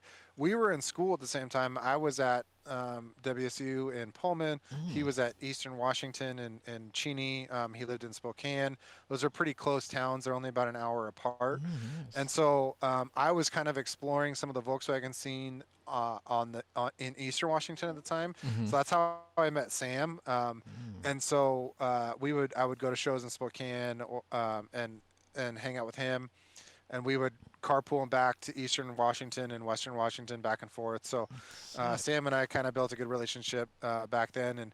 And Sam, if you know much about his story, is an absolute grinder. Like started from the bottom, just taking photos.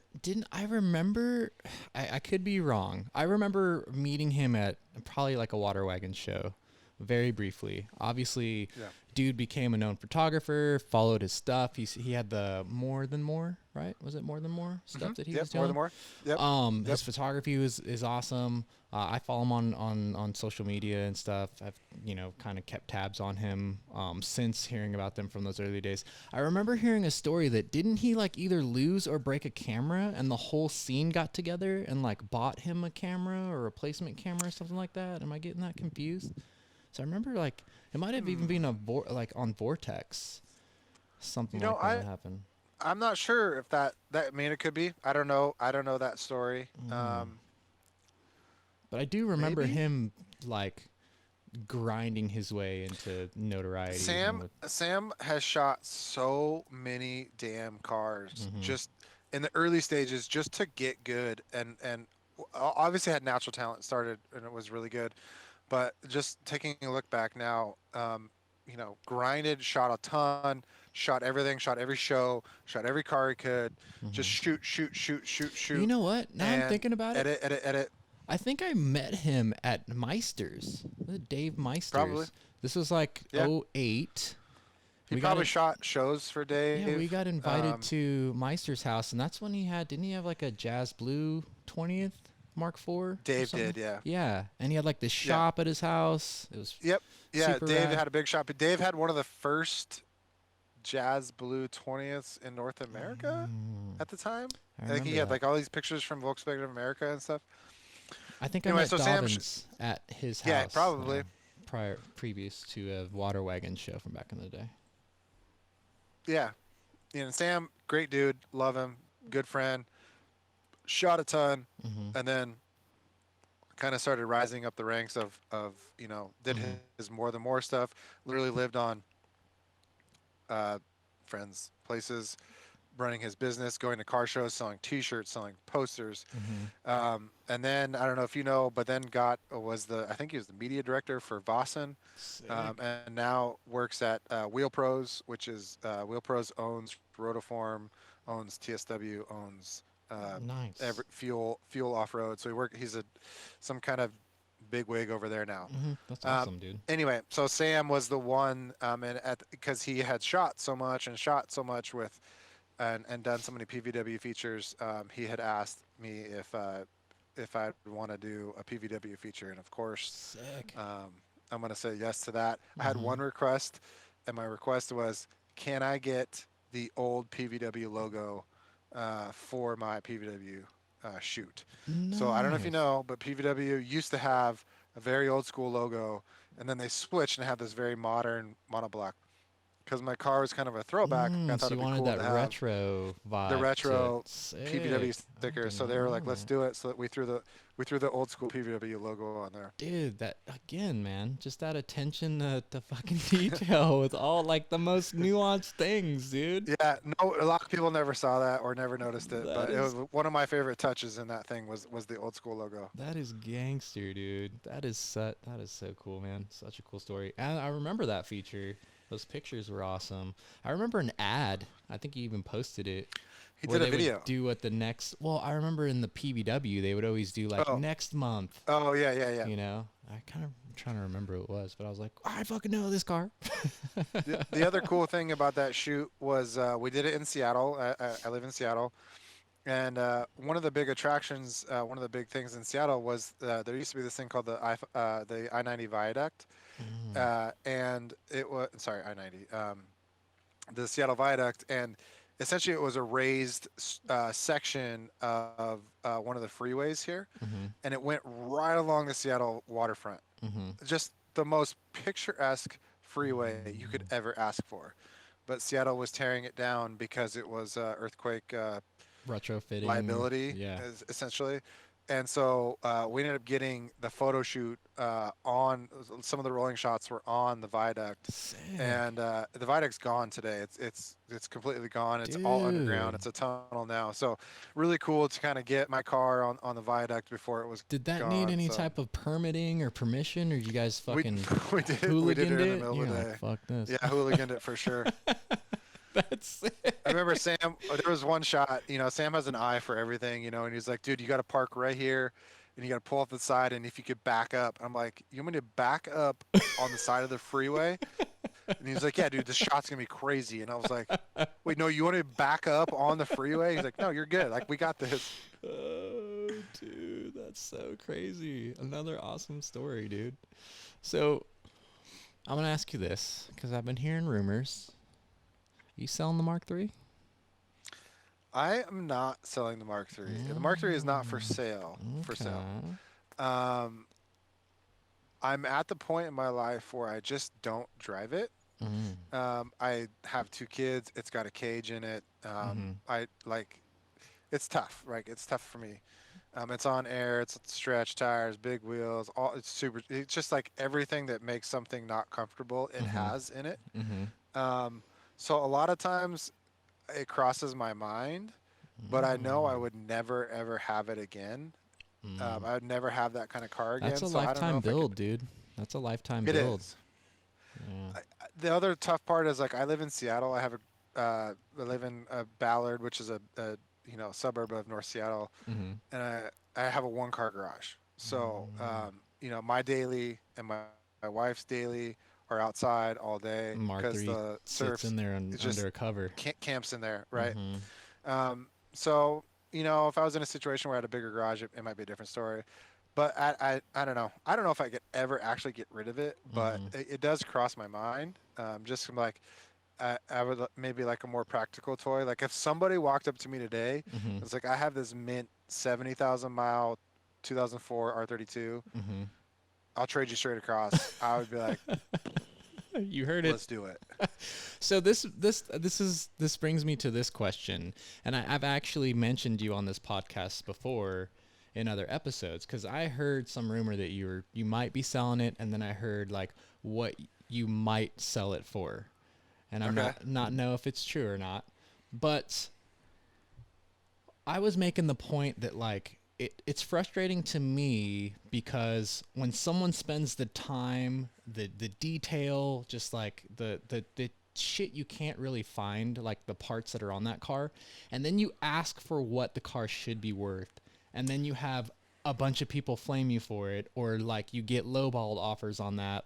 Like, does that, like, how do you feel about that stuff? You know what I mean? Like, cause it's because I've seen like show Mark IIIs, I'm going to say 15 grand that are worth 15 grand.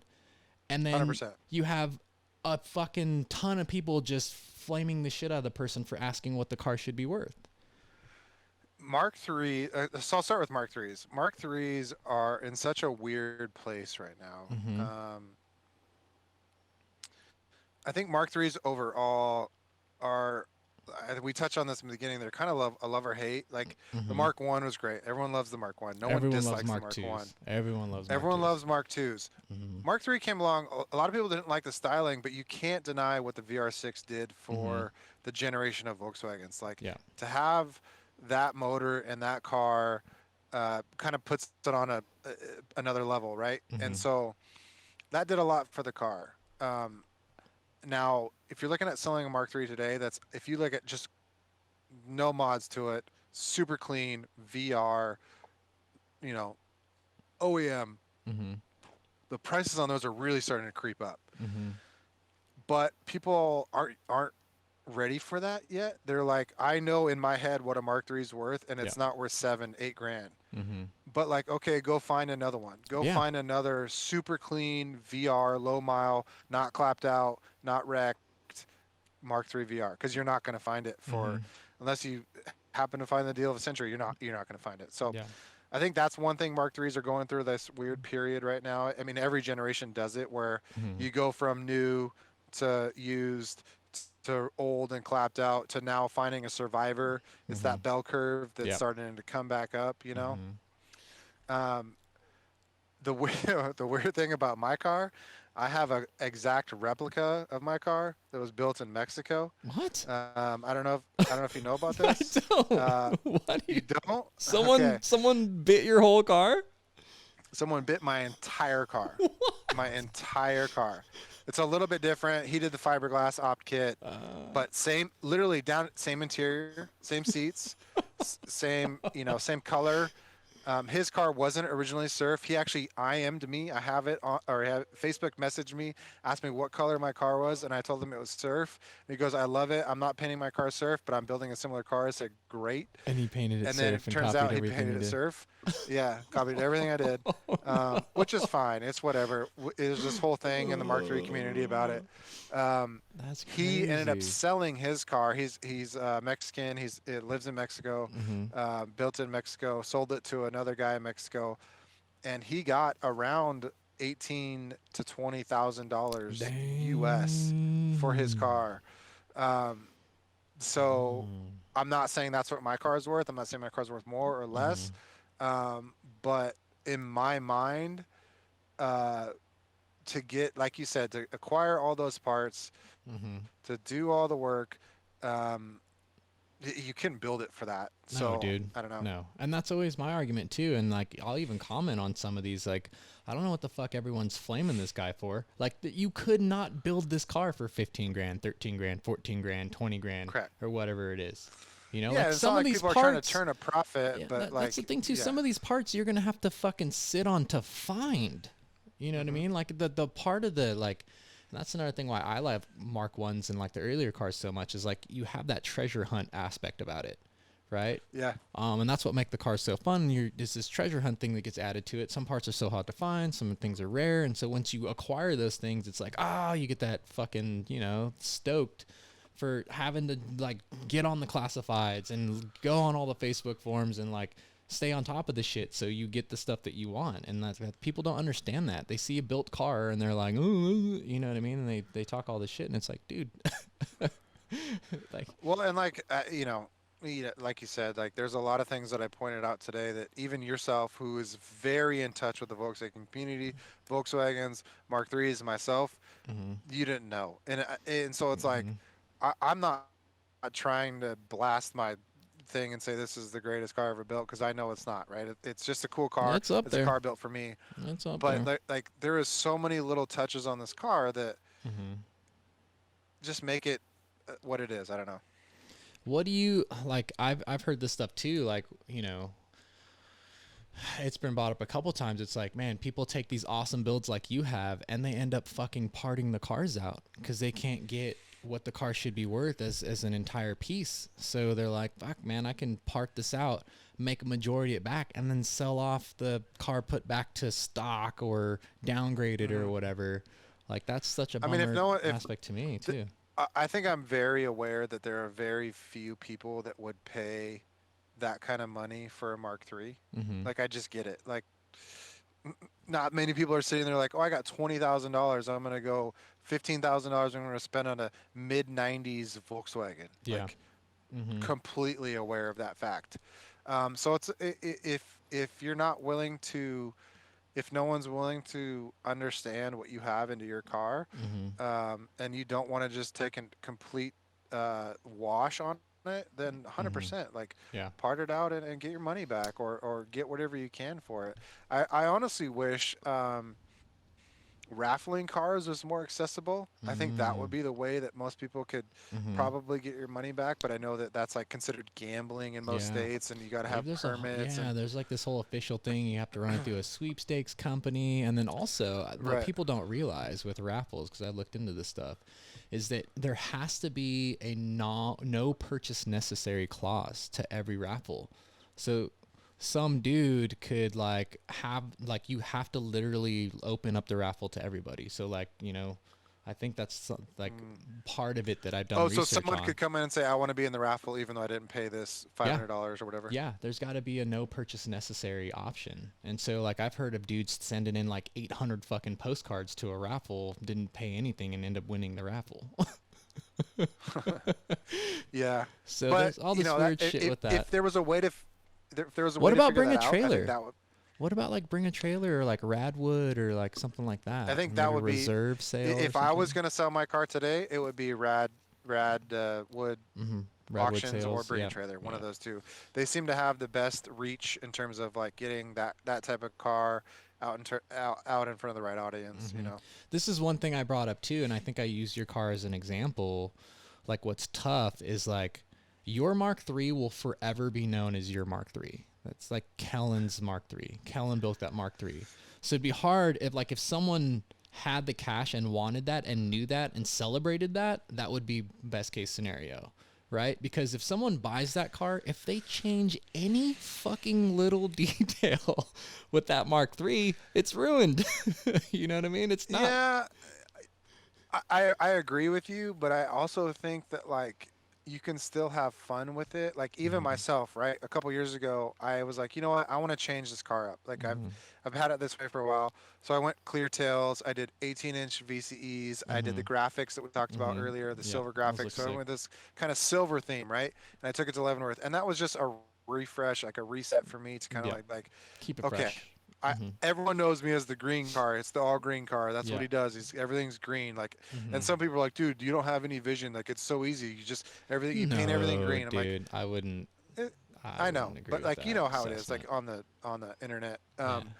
And so I was like, you know what? I'm gonna change it up just to try something fun. So I did 18s. I did silver. I did clear tails. I did graphics to kind of tie it all together. Yeah. I wanted to do Mark IV clear look headlights. Didn't work out, but like just to change it up. So I think someone could if I sold it, but at the same time, like if I sold my specific car, everyone would be like, oh, dude, you got Kellen's car, Exactly. or the car in Mexico. Yeah. But like to your point, the guy in Mexico, that every time he posted it, I would get tagged in that post 100 times.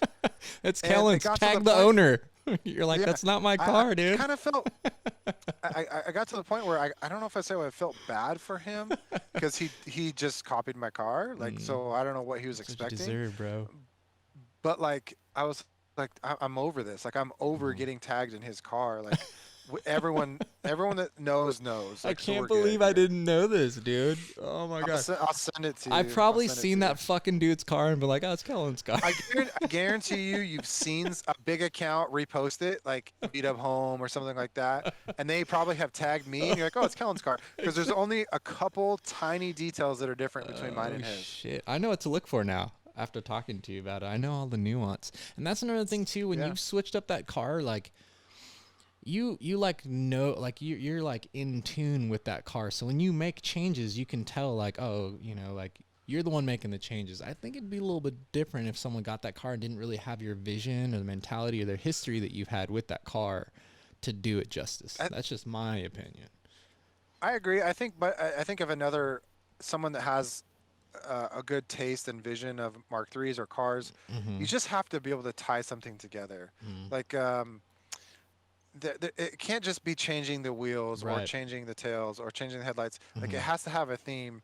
And my car is basically all opt, right? But you could change 4 parts on the car and turn it into a motorsport car, but you have to do it correctly. Yeah. You see some cars today where they just buy a bunch of rare parts, right? Especially Mark Yeah. IIIs, right? Have that You conversation. just buy like, oh, this is rare, this is rare, this is rare, and this is It rare. still doesn't look like And a you good slap it car. on the car, Yeah. and it just doesn't flow. Like Yep. you have to like think about the cohesion of all the parts that go together. And I know people could sit there like, oh, dude, it's not that hard to buy a bunch of op parts and put it on a car, but like it's more than just that. There's more than just op parts on the car. I have a fucking wings west rear lip. Yeah. So like, It's how it there's flows a with lot all more. this stuff. Yeah. Yeah, it's the how overall. it flows. Like it takes a little bit more than just rare parts. It takes a little bit more than just Mark III parts. So I think, you know, if you've been around, if someone were to buy my car and they were into Mark IIIs for a long time, I think that and they had the vision, I think they could do it justice. I think they could have fun with it. But Dude. yeah, not everyone could do it. If I had the money, I'd buy your car. If I had the money, Well- I'd buy your car, but then I'd go rat styles with it. Do it. Let's do it. It's sold. I would like scuff rust everything. I'm into No, it. I'm joking, dude. I couldn't. It would be Kellen's Rat car. Styles was If I had the very money, SoCal, wasn't it? If I- big, yeah. big time SoCal scene. yeah, if I had the money, I would totally buy your car and like put it in a museum. I'm like, dude, this is a showpiece. It was in Griots for a weekend. That was fun. Oh, dude, that's sick. Griots Museum. Yeah, dude. Man, that's man, learning all the stuff about that car is like it's so fun, especially all the nuanced stuff. I've seen the car 1,000 times, and until talking to you and having this conversation, it's like fuck, I never noticed that. I never noticed that. So now my eyes are gonna go straight to all the shit that you pointed out, like all the nuanced stuff, and it makes me like the car 10 times more than I did before. It's insane. There's like even more little things like the e-brake boot, right? The e-brake boot is a green color concept leather boot, but the color concept leather boots only came with black knobs. So like I switched that out to the Cabrio chrome knob because I had the Cabrio chrome door handles, and you know, like there's so dude. many little layers to it that like it's you know, there are a lot of ideas I have in my head that if I want to go forward with, that if I ever get the itch to just dive back into it, I would do. And I have some crazy ideas in my head for the interior that I'd love to do. I just don't know if I want to spend more money on that car. So Yeah, dude. Man, so like, where are you at with it right now? And so, I've heard some rumors. It might not be up for sale. Someone comes to you with some cash. Everything's for sale, right? if someone, hey, everything's for sale for the right price. So I'll put it that way.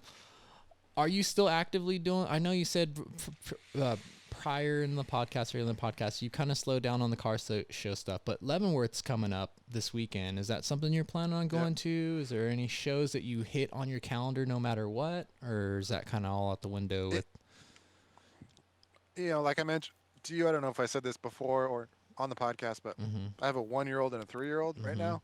So I'm kind of knee deep into being life. a dad and dad life. You know, I feel like once my kids get a bit older, it opens me up to being back into the car scene life. And like that's I where can go to a show, That's where I'm at but like right I now. gotta strap my kids into the car seat in the back of my Passat because it has room. Like I'm not putting them in, you know, caged VR GTI. I'm just not gonna do it. That's awesome that you say that. Well, I mean, I totally understand where you're coming from because that's where I'm at now. I kind of had my, peak of the whole car, the Volkswagen stuff, and then, it was like buying house, life responsibilities, having a kid, and then the kid gets older, and it's like, oh shit, I can get back all into the stuff again. And then as my kid's getting older, he's paying probably into attention. it. Yeah, dude, he's so stoked. He like. We'll be driving and be like, a Mark III, Dad, a Mark III, or like Mark VI, or like, oh, it's an R. He's like throwing cars out, like he just doesn't love Volkswagens. Actually, I think he's gonna be a Subaru guy. He loves So STIs, he like vapes. Bug Eye. Dude, that's hilarious. Like a Bug Eye Subi will roll up, and he's fucking all about it. And He's into it. it's hilarious. But I'm gonna try Yeah, to. that's cool. But yeah, like I think that so right now, like I don't mess with it too much. It's on a car cover in the garage. Well, if you need anyone to drive it or take it anywhere for you, I'll come into town. I have parts in my garage that and I have a plan in my head of what I want to do. I want to make the car more drivable. Okay. Yeah, because you said ditching the so air earlier. Yeah, so for me, I want to get to the point where I want to ditch the air. I've got smaller lips. I want to downsize the wheels. I want to put the true A9s on it. Nice. I want to put a little bit bigger tire on it, maybe like some 225, 35s or something like that, just a little bit wider, so that I can just rip it around and not worry about it. I'm becoming less and less an air guy, and I mean, all my cars have been coils. I had air on my Mark 6 and air on the Mark 3. I've lost my love for air. Dude, I feel you with that. For me, when I drive the car, it's always in my head. Like, what if a bag fails? What if my compressor goes out? What if I have a leak? What if I... And I hate that. I hate that feeling when it's never happened to me. Like, my setups have been super solid. If you do them right, they're great. Yeah. But I just don't like that feeling in my head that I'm questioning it. Yeah. So I'd love to get to the car where I could just jump in it, rip it, and go. The novelty also wears off too. Like, I had two bag cars. My Mark 4 R32 was bagged, and then I had a Mark 6 TDI JSW that was bagged. Yeah, then, the white one, that was sick. And then the novelty of air ride just starts to kind of wear off. You know what I mean? And it's just like, I just want to jump in and drive it, and you're fucking with compressors, you're fucking with, like, you know, it's just like pressure. Should I go up? Should I go down? Exactly. Like this or that. Yeah, so I've kind of felt you on that. I would never, because both of those cars I dailied, I would never put air, like I told myself, I would never do air ride in a daily ever again. But if I have a clapped out Mark 1, I throw air ride in it, I only drive it on, a couple days a week, whatever, that's fine. Well, I saw you're just selling that Mark 1. Let's just do a trade in cash on that. All right, deal. We'll talk when we're done. Cool. All right, so I'm going to get to, there's a couple of things I want to talk with you, all right? I want to play a little game with you. Mark 3 guy. Worst Mark 3 trends ever. I'm going to throw some by you. I'm going to get your opinion on if they were bad or if they were good Mark 3 trends. All right? Okay. You ready? Don't have too many of them. Yeah. RS bumpers on Mark 3s. Remember that? I kind of weirdly like them. So if have you probably seen my car? I mean, right now it might look normal, but at the time I was building it, I'm not saying it's not unique in any means because it's those opt cars have been done, but like I'm into that early 2000s vibe. So and that's about when everyone was throwing RS bumpers on everything. There's an RS style bumper for everything. I don't hate it. I'll put it that way. I don't hate it. I don't hate it. If it's done cleanly, I do not hate it. I like them on GTIs and hatchbacks. I hate them on Jettas. Any squared four-door car that had a RS bumper on it, I hated because the lower portion of the bumper didn't match anything else on any of those cars. That's a good point. Stuff. I feel that. So that's where I'm at. Bozer hoods on Mark 3s. How do you feel about that? Oh boy. I personally would not do it. Now, I'll say this. I think they're going to make a comeback. I think that they are coming back. I think you'll start to see I'm some seeing more it come back in the Mark coming 4s. I'm seeing them come back on the Mark 4s. Okay. Yeah. I haven't seen too many new Mark 3s at Bozers, but I feel like it will make a comeback just because what's old is new and what's new is old. And we haven't seen Bozers for a while. It's not my cup of tea, although I just said I love early 2000s Volkswagens. I never really loved Bozers. There's a way to do it where it looks great. An extreme Bozer is too much. A little subtle Bozer, yeah, I fuck with that. Okay. All right. Two-tone paint with a graphic split. Nope, I'm out. I know, again, early 2000s, that was prime. That was like super German, like super Euro German look. I'm out on that. Out on it. I think that might come back. I think someone might. They probably will. Probably not in the States. I don't know how many two-tone with the travel stuff or the stripes you saw in the States, but in Europe, in Wörthersee in like 2002, 3, 4, it was prime. And but yeah, no, that's not for me. All right, awesome. This next one I have a personal opinion about. I absolutely hate, but I'm gonna get yours. M3 look mirrors on Mark 3s. How do you feel about it? Out. 100% out. I've always hated 100% that. There are so many good mirror options for the Mark III. Op mirrors, Piezo mirrors, Colt. stubby mirrors, Colt mirrors, you know, Ponus mirrors. Like there's cut mirrors. There's so many options to make whatever you want. Don't bring that into the game. They're out. Thank you, dude. I hope M3 mirrors don't come back. People were putting M3 mirrors on everything, but I remember like back in the early 2000s, like And the Mark M3 IIIs. fender little bat Slit. cutout thing. Yeah, I was Slit gonna ask you thing. about that. Was my Yeah. next one. How do you feel about the Oh, fender no. vents? On the intake side, and then some people did both. You remember that? They would do like both fender slits. I like the intake side. Are you talking about the Sprinter vent or the Yeah. M3 vent? The Sprinter vent? Yeah. I'm okay with the you Sprinter then. vent. Okay. All right, the You know, Sprinter like vent. the Vanagon, Yeah, like yeah, the the hash Sprinter in vent. the Yeah, fender. yeah, yeah. I'm into that. That's cool. If I it's like- done right, that's cool. I But liked on it- both sides, that Yeah. if it's functional, for sure, it's Mm, cool. I liked it on the intake side. I like it like both sides. I think that's all I had, dude. That's all I had. Cool. Yeah, dude, that was a fun game. I don't. I want to touch on this real quick. Go for I it. don't know why I want to ask you this, but M3s. Do you like or dislike E36 M3s? I love E36 M3s, but only 2 doors. It can't be a 4-door. Okay. What about you? I think E36 M3s are the most overrated M3 in the entire M3 generation. It is, and here's why. It is the only M3 that shares the same fender and quarter panel as the 3 Series. Mm-hmm. Every other M3 gets Wider. widened fenders. Mm-hmm. So it's out for me.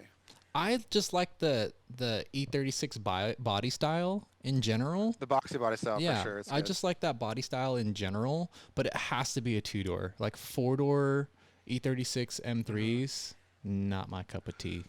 Which is weird because I like E46 M3s a lot. I love them. I love E4. But then as they get E46 M3s. newer, like the E92s, Yeah. give me a like a F80, give me a 4-door all day. I don't want an M4 2-door.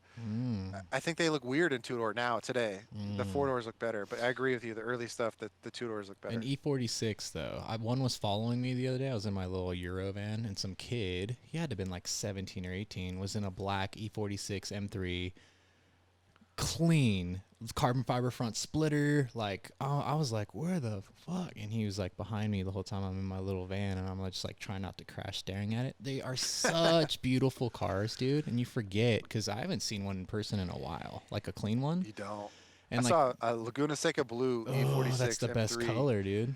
driving down the road the other day, and I think for Did you M almost crash? purists, that's a love. Oh, dude, I like followed him. I'm like, I'm not even going this way, and I just want to look at this car. Yes.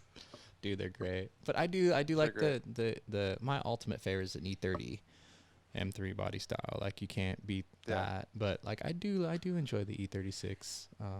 Like the body styles of them, but it has to be a 2-door.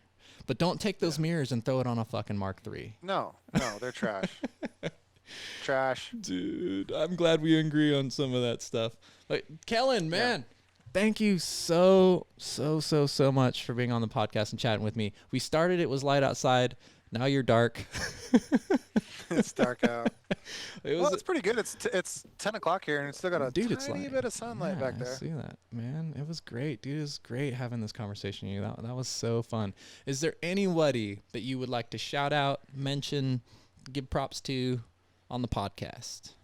Let it roll. Yeah, I mean, I think I got just a couple people. I think we touch on Travi. You know, Trav's always been in my corner. Yeah, I want to say this. I- Hold on, I want to say this. I asked Travi to do the podcast, and he was like, "No, I don't want to do it." I'm like, "What, dude? Why not?" How long? He just had a baby. Like I see we're all doing the dad life stuff. I know he's I don't know. He's weird, but You're weird, Travi.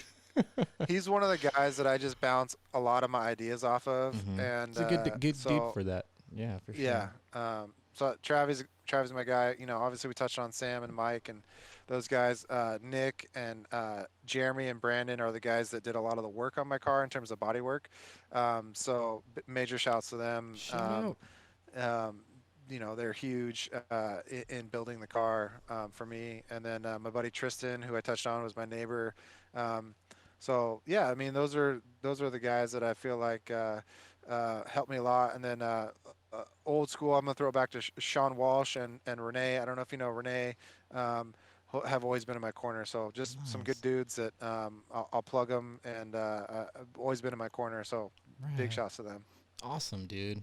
Well, thanks again. Thanks to all the homies. Kellen shouted out.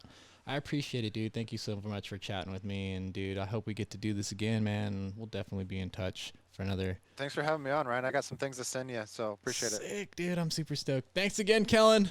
I appreciate it, man. Take it easy. Thanks, everybody, for listening. Bye.